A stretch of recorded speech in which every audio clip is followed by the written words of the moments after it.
নমস্কার, আমি ইন্দ্রাণী কুট্টুস কিচেনে আপনাদের সকলকে স্বাগত। চলে এসেছি আজকে আরেকটি খুব সুস্বাদু রেসিপি নিয়ে আপনাদের সঙ্গে শেয়ার করতে। আর এই রান্নাটা করার জন্য যেটা লাগবে মেন উপকরণ সেটা হলো চুনো মাছ। চুনো মাছ কিন্তু এই রান্নাটা একটু ভালো আর ফ্রেশ হতে হবে, মানে যেন টাটকা থাকে চুনো মাছটা, তাহলেই কিন্তু এই রেসিপি মানে রান্নাটা ভীষণ ভালো হবে। ব্যাস এখানে চুনো মাছগুলি কিন্তু সুন্দর করে পরিষ্কার করে ধুয়ে নিয়েছি এবং একদম জল কিন্তু এতে থাকবে না। এর মধ্যে দিয়ে দিয়েছি দুটো পেঁয়াজ কুচি, একটা বড় টমেটো কুচি, ঝালের জন্য কাঁচা লঙ্কা, আর এখানে কিছুটা মোটামুটি এখানে 6-7 কোয়া রসুন আমি একটুখানি গ্রেট করে নিয়েছি। আপনারা চাইলে বেটেও দিতে পারেন। এটাকে সব দেওয়া পরে এবার এর মধ্যে দিচ্ছি একদম পরিমাণ মতো লবণ, এখানে দিয়ে দেবো পরিমাণ মতো একটু হলুদ, দিয়ে দেব খুব সামান্য পরিমাণ একটু জিরের গুঁড়ো, আর দেবো এখানে একটু কালারের জন্য কাশ্মীরি রেড চিলি পাউডার। কেননা আমি আগে কাঁচা লঙ্কা দিয়ে দিয়েছি ঝালের জন্য। যদি চান আপনারা এমনি যে ঝাল লঙ্কার গুঁড়ো হয় সেটাও দিতে পারেন। ব্যাস সব মশলা টশলা দেওয়া হয়ে গেছে।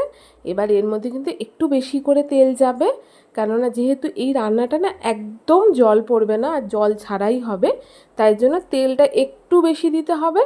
দিয়ে এবার এটাকে কিন্তু হাত দিয়েই মাখাতে হবে। আর যদি হাত দিয়ে মাখাতে আপনারা না চান তাহলে চামচ দিয়ে মাখিয়ে নেবেন। আমার মতে হাত দিয়ে মাখানোটা বেস্ট। তাতে কি হয়, প্রত্যেকটা মশলা সমস্ত কিছুর সঙ্গে মিলে মিশে এক হয়ে যায়। যাই হোক, এই যে দেখতেই পাচ্ছেন একদম মাছগুলোকে বেশ সুন্দর করে হাত দিয়ে আলতো হাতে মাখাচ্ছি যাতে প্রত্যেকটা জিনিস একসাথে মিশে যায়। এই রান্নাটা কিন্তু আমার নিজস্ব রান্না না, এটা আমার দিদার রান্না। আসলে আমার দিদারা বা আগেকার দিনের মানুষেরা এত বেশি তামঝাম করতো না, ওরা কম মশলায় একদম সুন্দর একটা রেসিপি কিন্তু আমাদের উপহার দিত এবং সেটা কিন্তু আমরা খুব চেটে পুটে খেতাম। কথা বলতে বলতে এখানে কড়াই বসিয়ে দিয়েছি, আর একটু সর্ষের তেল আমি অ্যাড করেছি, একটু অল্পই দিয়েছি কারণ যেহেতু ওতে সর্ষের তেল মাখানো ছিল। আর দিয়েছি একটু কালো জিরে ফোড়ন দিয়ে এবারে কিন্তু মাছগুলোকে আমি সম্পূর্ণটা ঢেলে দেব।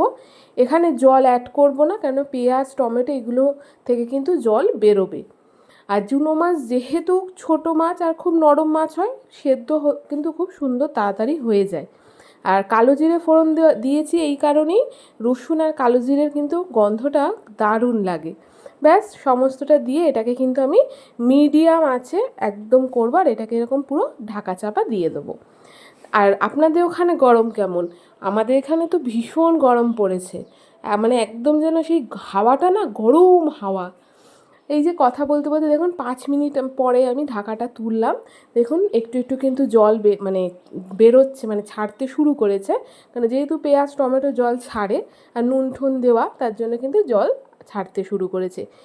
আর এই যে আবারও 10 মিনিট পরে আমি এইভাবে ঢাকাটা তুলে দেখুন কতটা জল বেরিয়েছে। এইভাবে কিন্তু এটাকে ঢাকা দিয়েই রান্না করতে হবে।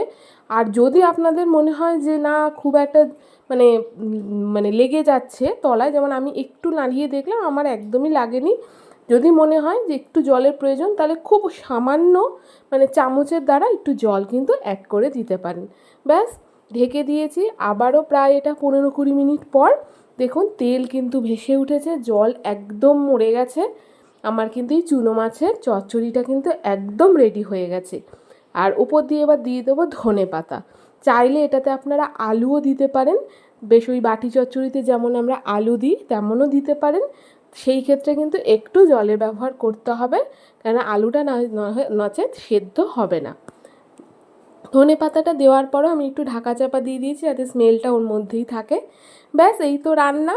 কেমন লাগলো একবার জানাবেন, আপনারাও একবার ট্রাই করবেন। তাহলে আজ এইটুকু, আসবো আরেকদিন অন্য আরেকটি রান্না নিয়ে। আজ তাহলে আসি, টাটা।